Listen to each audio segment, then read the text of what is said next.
Uh-oh. It's happening.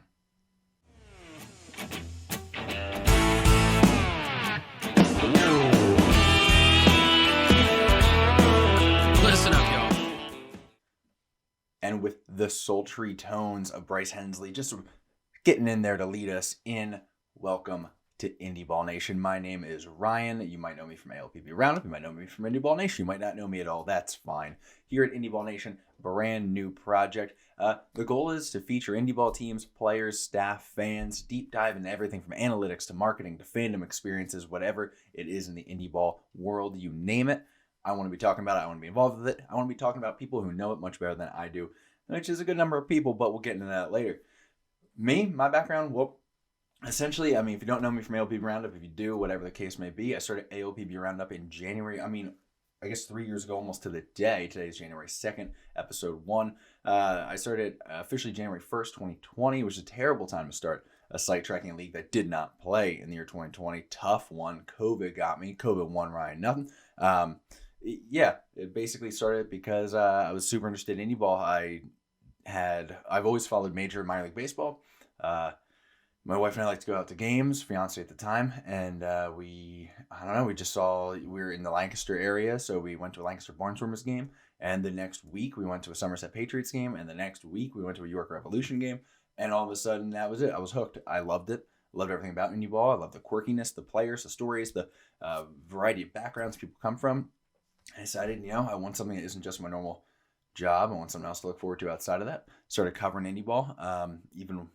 It got to a point where after there was actual baseball played in 2021, ended up working with the team in the league for a year, well, in 2022.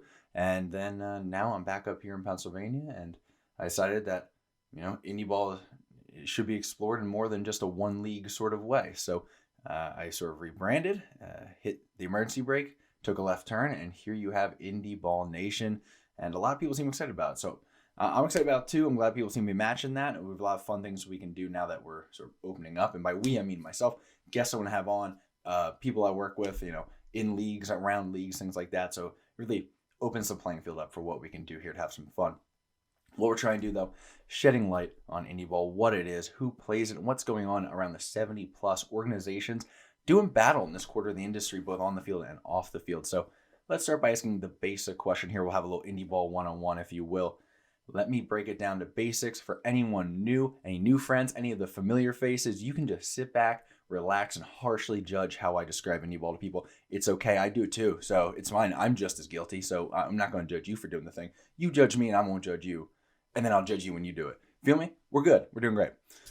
First and foremost, a common misconception about Indy Ball is amateur ball. It is not. Indie leagues are very much professional baseball, and many of them have higher quality play than some of the minor leagues that you may be familiar with.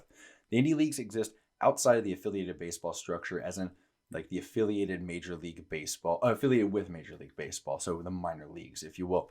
Technically, this affiliation of independent and not affiliated will also include major international leagues like the NPB, the KBO in Korea, the Caribbean leagues, and the like. But when we talk about Indy Ball, what me, you probably, are talking about is the 7 notable indie leagues within the U.S. and Canada, because Canada does have a thriving independent scene.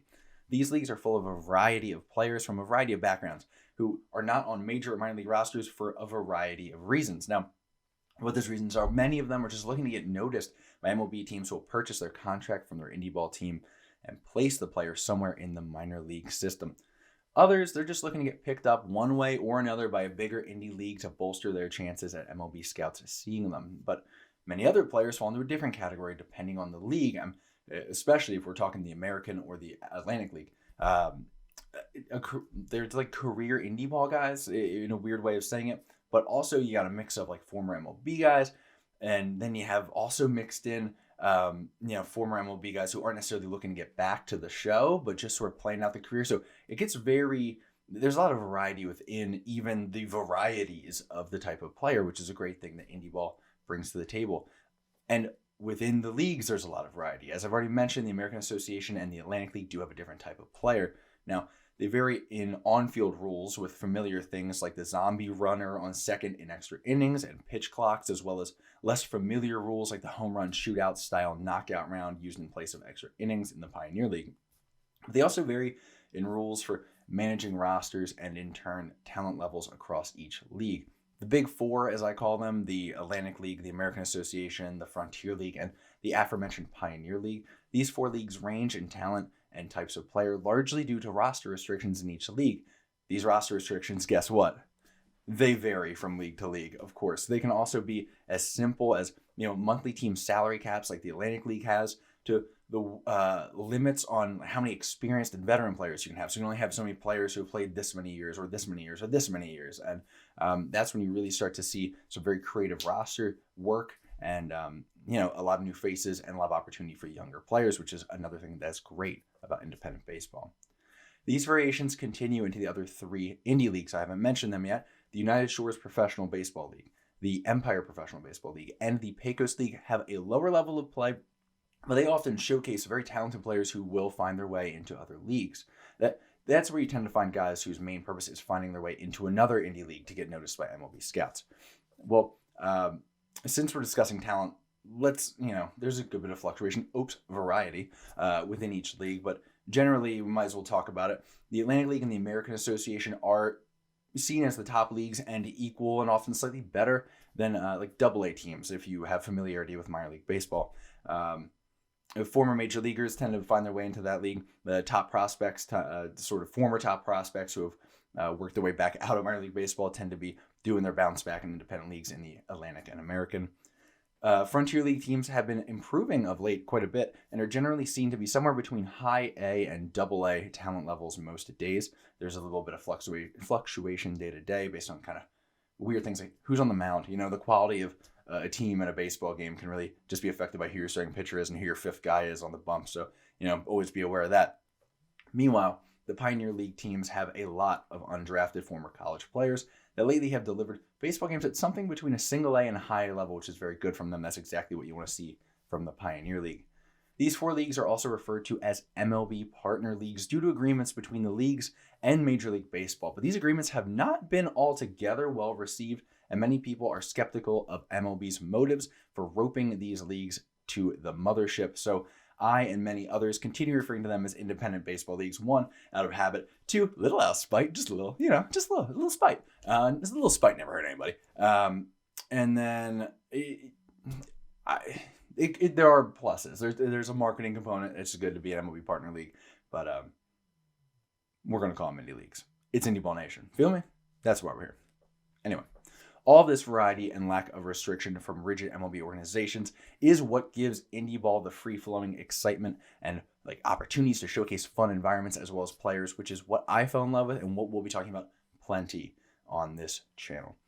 Now that all that is out of the way, now that we've moved on from Indie Ball 101, we've already got some catching up to do. So let's take a look at what's been going on in the Big 4 indie leagues so far this offseason.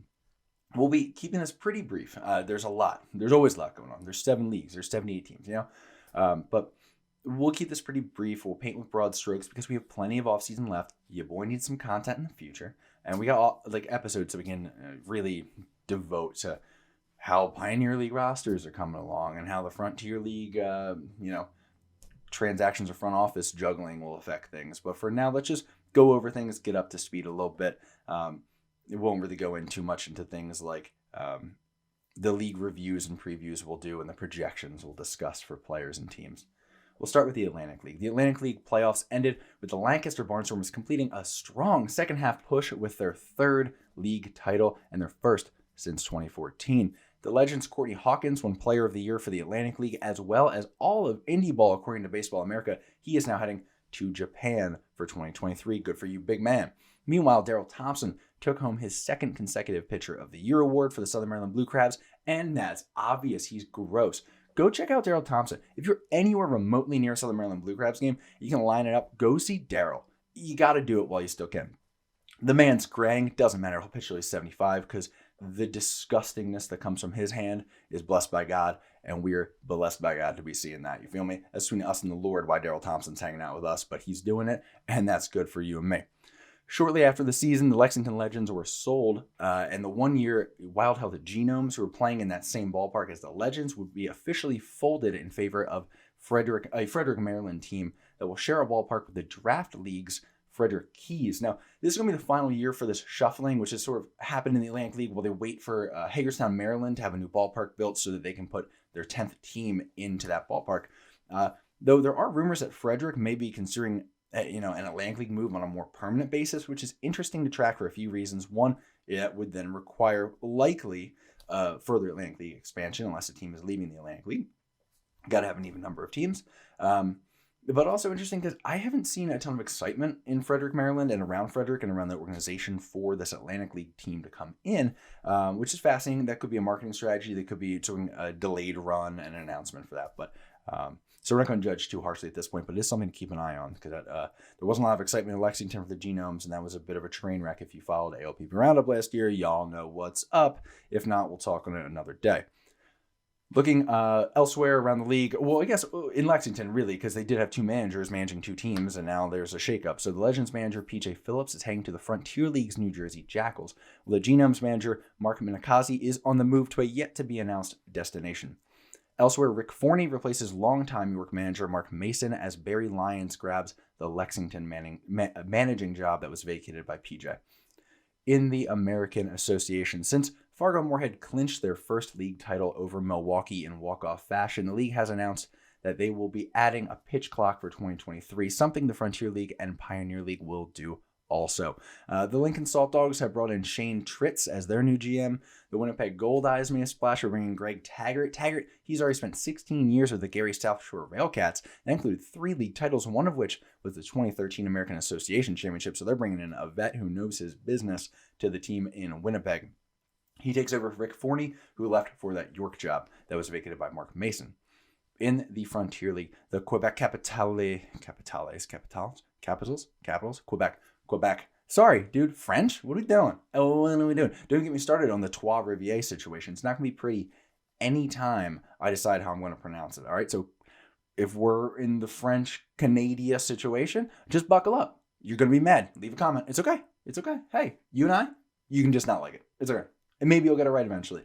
But whether I can go to Canada is already a little up in the air because your boy likes to have a good time. And so it doesn't really affect me much. So, oops. But yeah, until, of course, Quebec, is the best team in the Frontier League. That's tough. This is a whole sidebar. We probably shouldn't have gotten into it, episode 1. Regardless, they finished a wild ride. Quebec did. Quebec. I'll give you that. Quebec. All right. They finished a wild ride that began way back in 2019 when they had an uncharacteristically bad final year in the Can-Am League. They didn't finish well. They're typically a very good team. Wheels kind of fell off. Injuries happened. Just things didn't come together. But they did score a top draft pick out of that, which is good for them. And they moved into the Frontier League like the rest of the Can-Am did. After not playing in 2020 and then playing sort of half of 2021, they played as Quebec. Which half the season they had to be a travel team because of regulations with the Canadians. The team returned with a vengeance and grabbed the Frontier League title back in 2022. It was a very long, extended, like sort of rebuild / a full build. It was a very. It's hard to even call it a rebuild when you almost have to strip down and restart the team in many ways. So it was a very impressive job. I had the chance to meet Quebec GM Patrick Scalabrini at a Black Sox event, Canadian baseball guy through and through. That Black Sox, anything Black Sox, that's something we'll talk more on down the road because it's a fascinating piece of Indy Ball. The real Indy Ball of Indy Ball. I love it. I think Joe Torre, not the Joe Torre you're thinking of, unless you are thinking of that Joe Torre, in which case I should be doing this video in probably a car live like he does. He's someone I want to have on down the road as a guest, but it was enlightening to hear from Pat Scalabrini just how they used the lockdown years effectively, how quick the turnaround had to be so they could defend their 2022 title in 2023. Frontier League has very interesting roster rules where guys can, in many ways, not literally, but essentially age out of the league in certain situations. So it's constantly shuffling and figuring out, okay, how do I rebuild this roster in a way that can legally, within league rules, come back next year? So it's been fascinating to see what they're doing. The league's pitcher of the year from Quebec, Miguel Cienfuegos, great name, and MVP Tri-Cities Brantley Bell were both signed by the San Diego Padres last year. They went on a little shopping trip for themselves, or last month, rather. Last year, too, count it. There's been a lot of movement of managers in the Frontier League. The Florence, we'll just go into all. We'll sort of do it list style, right? The Florence Y'alls replaced manager Brian White with former pitching coach Chad Rose. Chad's the dude. He's got a mustache. I like that vibe for Florence. The Lake Erie Crushers named Jared Lemieux as their new manager and director of baseball ops. The Windy City Thunderbolts named longtime MLB vet Richie Sexson, that big sexy from the Northwest, who is still talked about in Wilmington, Delaware, for where I used to work, for how he took over the 1995 Carolina League Championship Series for the Kinston Indians, RIP Kinston Indians, against the Blue Rocks as their new 2023 manager. Man, daggered that championship series. Absolutely ripped it out. The Blue Rocks had a nasty pitching staff. Sexton didn't care whatsoever. Now, they're putting him in a pitcher-friendly park, so, it might be a little bit... pitcher-friendly situations is not something he's a stranger to based on that championship series. I think Richie might have an interesting challenge in front of him with the Thunderbolts, but I'd like to see what he's going to do. As I mentioned previously, PJ Phillips is the new manager of the New Jersey Jackals, the 2021 Atlantic League champion manager in his first season in the Atlantic League. It'll be interesting to see how he does. I believe he also won in his first year. He was a player manager with nope. I always forget the name. The V team. Pacific Association. Don't blame me. They're not around anymore. I can tell. Visalia did it. Did the thing. He was managing them back in the Pacific Association his very first season as manager. So we'll see if he goes 3 for 3 in first seasons in leagues managing, winning championships. That's something to watch. The Sussex County Miners named Chris Widger as their new manager. His former manager Bobby Jones will now run baseball operations for both the Jackals and Miners. That's something to watch moving forward. And the forever traveling Empire State Rays, speaking of things we need to watch moving forward, I think a lot of people, both inside and outside of the Frontier League, were a little bit surprised that they're returning after a historically poor 2022. They won less than 10 games. They will now be led by former York Revolution manager Mark Mason. That's something we'll follow because he is certainly a manager with a strong resume, but boy, was that team dreadful last year. So we'll see what Mark can put together. It's a lot of bus trips for you aboard Mark. Something else to keep an eye on is the Jackals move into the currently being renovated historic Hinchcliffe Stadium. Tons of money being put into it. Former Negro League Park. Very, very cool situation. Throwback shape. It's got like that Polo Grounds feel to it, sort of in the way you got to line the field to make sure you can play some ball in it. That has the potential to be very cool, very historic, very important for the culture and society around there. But there are plenty of red flags, including the design of the place as a multi-use facility and the city of Patterson, where the ballpark is located. Moving on from all the changes within the Frontier League, let's talk about the Pioneer League, who just completed their second Indy Ball campaign after being cut loose from affiliation during the pandemic. Other than re-signings and picked up contract options, there's not too much that's happened since the Grand Junction Rockies knocked off the Missoula Paddleheads to win the championship last September. Glancing at the headlines here, the Rockies, they've finally rebranded to the Grand Junction Jackalopes, which is one of my favorite new logo sets in the indie leagues. Go check it out if you can give it a shot. You can find it anywhere, website, social media, whatever. The Rockies name, that held on longer than I think many of us expected after they were no longer affiliated with the Colorado Rockies, which is kind of a weird vibe, but I'm glad they took the time, got this Jackalope set up right. It looks pretty good. Beyond that, Missoula's Big Moose at first, Jason Newman, he was named MVP, while the Billings Mustangs starter Elijah Gill claimed the league's Pitcher of the Year title. Also noteworthy, Billings' longtime GM Gary Roller retired from his role with the club. Glancing at the group of three, as I guess I'm calling them for now, I'm still deciding how I want to land on that. There's not a ton to discuss, but as a reminder, in the United Shores League, the Birmingham Bloomfield Beavers pulled off a slight upset of those Utica Unicorns to claim the 2022 title. In the Empire League, it was the Tupper Lake River Pigs beating the Plattsburgh Thunderbirds to win the championship, and the league announced that their new team in Malone, New York, would be named the Malone Borderhounds. Solid name, kind of like the vibe. Logo seems chillin'. Finally, in the Pecos League, the Roswell Invaders won the league title over the Tucson Saguaros for their fourth title in 12 years. As far as what to expect for the rest of the offseason, transactions for all leagues will start to increase in pace from now until each opening day. I'm looking forward to league previews and projections for as many players as possible, for as many teams as I can get to, ahead of doing some season preview episodes for each of the leagues. You can follow along during episodes with how projections are going, or on social media as that all comes together as well. For those wondering about those opening days and their dates, well, the Atlantic League opening day is the first one of the Indy Leagues. It's on April 28th as they start their 126-game season. That's the longest in all of Indy Ball. The American Association's 100-game schedule and the Frontier League's 96-game slate will both get underway 2 weeks later on May 11th. And just about 2 weeks after that, we'll see action in the Pioneer League on May 23rd as each of those teams play the first of their 96 scheduled games. Elsewhere in Indy Ball, the United Shores League will get their 33-game season going on May 19th. The Pecos League is set to get underway with their 50-ish game season on May 25th. And then, though I couldn't find a complete schedule for the Empire League at this time, opening day is on the calendar for June 9th. Though there's plenty of time until all those opening days, there are some storylines to watch here, such as how Frederick will come together in the Atlantic League, what Hinchcliffe Stadium will look like for the Jackals in the Frontier, and the Pioneer League's Northern Colorado Owls, who I haven't mentioned, they're still looking for a manager. So that's just to name a few things to keep an eye on here. We have lots of time to dive into that and assess all those stories and more in the future, and believe me, we will. This episode so far has been very much ripping through rapid fire, talking details, talking about, hey, this is what's happened here. Like, not in details, I guess it's broad strokes type of thing. Most episodes are going to be a little more relaxed, casual, paced out a little bit more slowly so we can dive into some things. But I just want to make sure, hey, let's get up to speed here. Let's rip through everything we missed so that we can talk about things as they come, and we're not playing catch up for weeks here on Indy Ball Nation, slowing down the whole thing, you know? So, moving on, a little bit of business talk. I like to add a little bit of business talk into each episode. Hopefully, that's sort of the idea, at least either a guest or someone else who can kind of talk to us. So I'm going to be talking about one of the hottest topics in baseball, let alone independent baseball. Something that I'm asked about all the time, something where if I mention I'm interested and I do a show in baseball, the next question from especially non-baseball people is, do you know the Savannah Bananas? Have you seen them? Have you follow them on TikTok? So let's talk about the Bananas, because the Bananas are surprisingly controversial. If you're a hardcore baseball guy, I am willing to predict you're not a fan. If you're not, I'm willing to predict you are. And that's been, for the most part, the divide. It's not 100%, but that's what I found. As a fan of baseball business, I love them. As a fan of baseball, I don't know how to feel. I guess we should start the conversation talking about some of the things that the Bananas do right, which is a lot. Things that should be, I believe, also emulated for the most part by many teams. I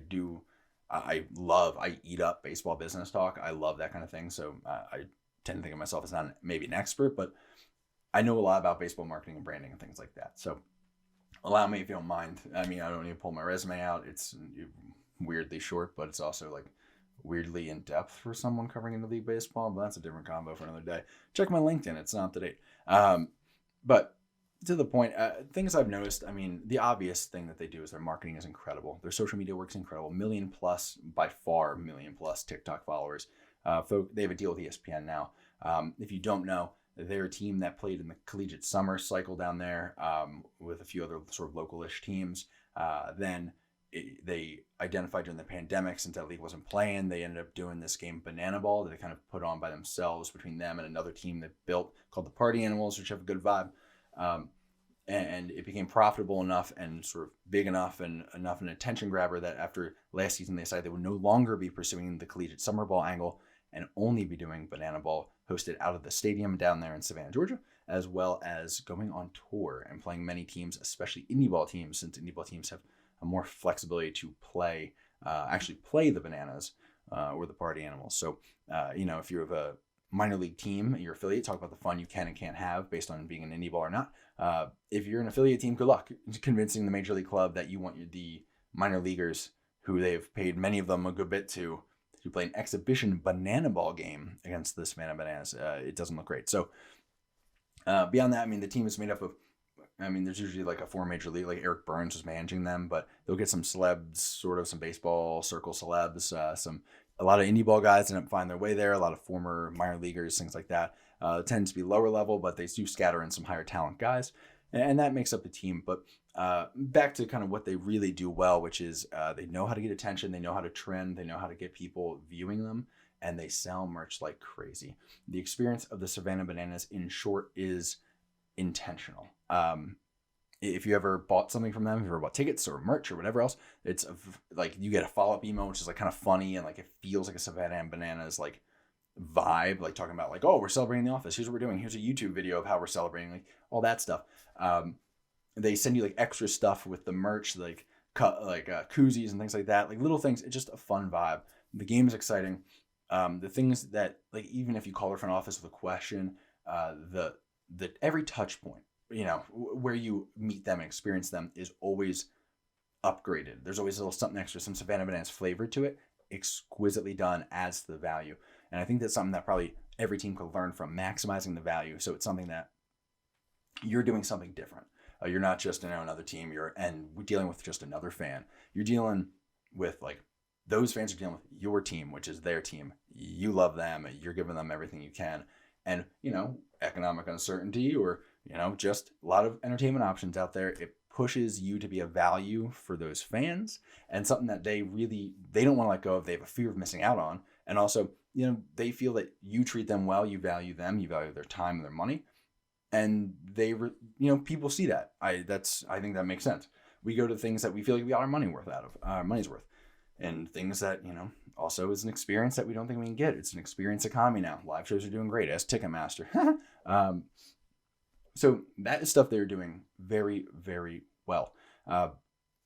Where does it get a little controversial? Well, also, just to close that, the big thing about merch, they have a huge merch operation there. They do limited merch drops, so they don't have extra inventory sitting around. Very intelligent way to do it. A few things at a time in the store, all are very attractive, so they can send them quick. And then they just have a very good understanding that there's only so many games. The ticket revenue is limited. You can only sell so many tickets to so many games during a year.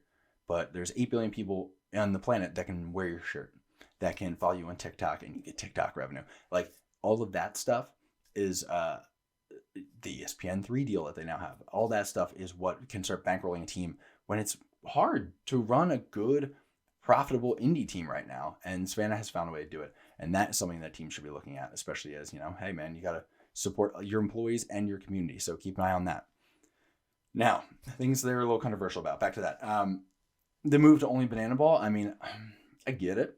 It's an entertaining way to do things. I wish, and I know a lot of people wish that they did this by, showcasing, like, I wish they presented it as we're showcasing the best of baseball, but they tend to showcase it, if you've seen it, as like putting down baseball. This isn't boring baseball. This isn't, and which is true in many respects. The baseball product has changed a lot, but, a lot of people still love the game. And I think it would do a lot, and it wouldn't hurt them the way they do things to put down baseball a little bit less. I understand they're trying to like knock off the sort of negative thoughts that potential fans who don't like baseball might have to draw them in, and they do a good job of doing that. But at the same time, I feel like for the most part, if you're a non-baseball fan, Savannah Bananas, unfortunately, it's not a bridge to baseball. It is an alternative, which is not great for baseball as a whole. Specific to Indy Ball, they do grab up players. I've heard from 4 general managers now that they have lost players to the Savannah Bananas. That is something that never would have happened previously. That is insane. Does that say something about maybe how indie leagues should work a little harder to keep their guys and to spotlight them and to lift them up and to get them out? Yes. Does that say something about how there are a lot of players who would just rather make the most of the spotlight with Savannah? Yes, fine. And are there guys who just, aren't hungry for what Indy Ball presents, but they get paid well with Savannah, and they, it's a more laid back vibe, and that's how they'd rather make their money. Yes, fine. Do your thing. Cool. But, from an Indy Ball side of things, that is not necessarily a net gain for Indy Ball as it goes. And then beyond that, the other complication people should be aware of, we talked about the Black Sox earlier, but it's not just them. It is a lot of these teams, when they bring in the Bananas, are replacing spring training games. The spring training games would have been against maybe other teams in a league or another league, both of which are important sort of connecting experiences if they're done right and marketed right and appropriately, which is another toss-up, but we'll deal with that. But beyond that, you also run to games against like the Black Sox or the traveling sort of teams, which would have given opportunities to guys to showcase their talent, and now they're not getting that opportunity. Even if we're looking at the rosters, I don't know how they're going to use rosters in these Banana Ball games.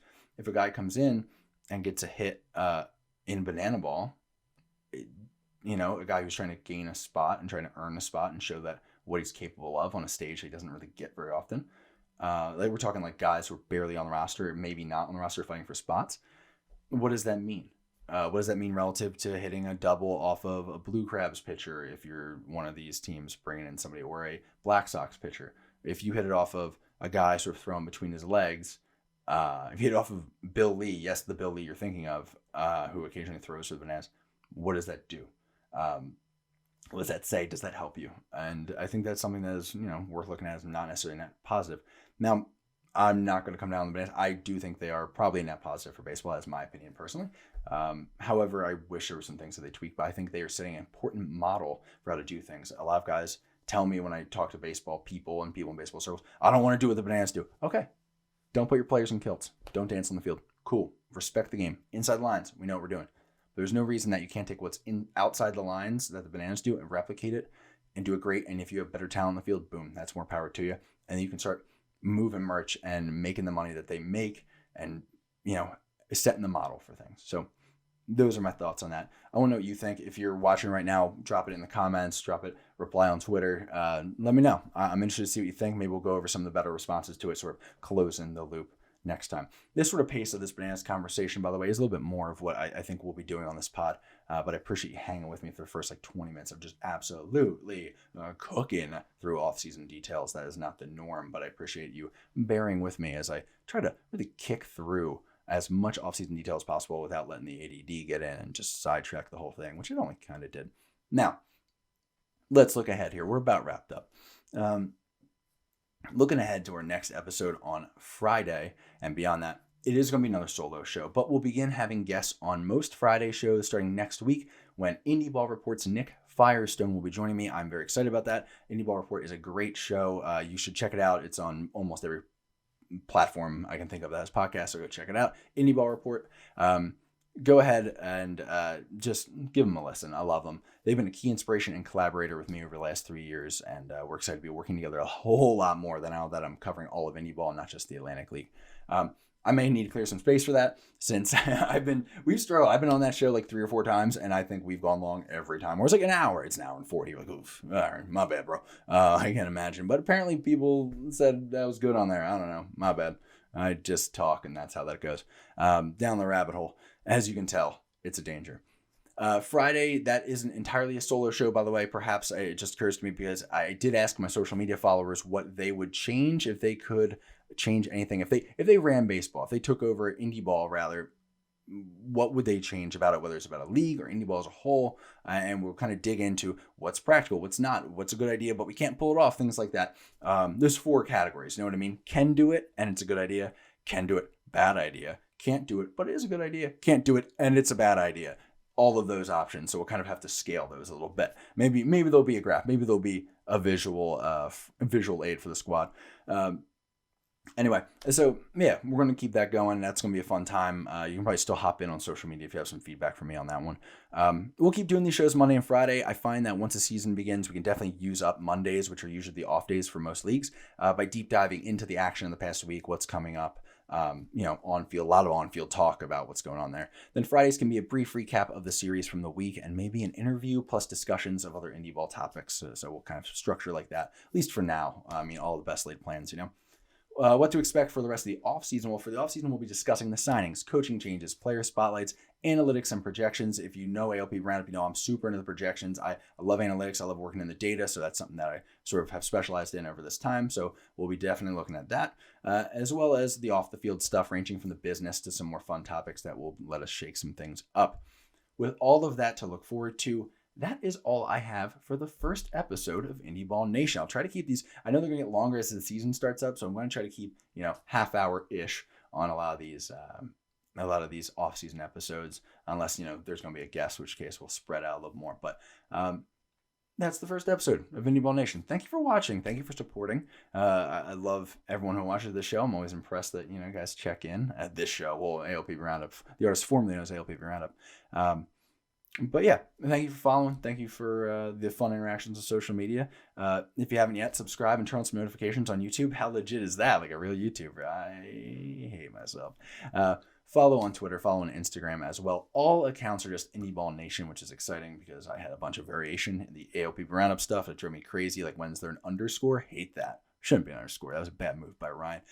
Also, keep an eye out. This is something that I'm excited about. Keep an eye out for a revamped website. That's not been the priority during the rebrand from ALP Roundup, but I do think I now know how I want to start using the website. So that'll be, I'll keep you up to date as that comes along. They're going to have some fun stuff hosted there. And lastly, I believe this is going to be on YouTube only, but I will be getting these in the next couple of weeks onto hopefully all major podcasting platforms. So I'll keep you posted. There's a little graphic there of where you can find Indy Ball Nation, but I'll also try to keep an updated sort of list or graphic somewhere of where you can find the pod once it is a pod and not just a YouTube show. But until then, once again, thank you for tuning into Indy Ball Nation. It means a lot to me. Episode 1 is in the books. Until Friday, keep on grinding. Indie ball grinders out here. Don't be afraid to be independent. Have a day. January 2nd.